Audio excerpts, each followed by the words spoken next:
This is Adam Hickman in the Timing Food Studios, and I am going to do something I've never really done before. Barbecue chicken using biscuit dough in a waffle maker. Get some of this rotisserie chicken here.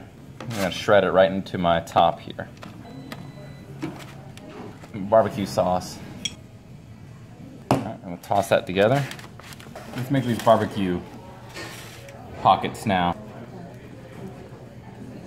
And stretched out over the edge there, and seal these ends. Let's try it.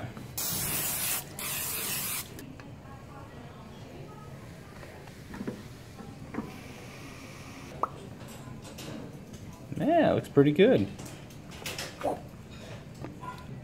We need to serve that with a little bit more barbecue sauce.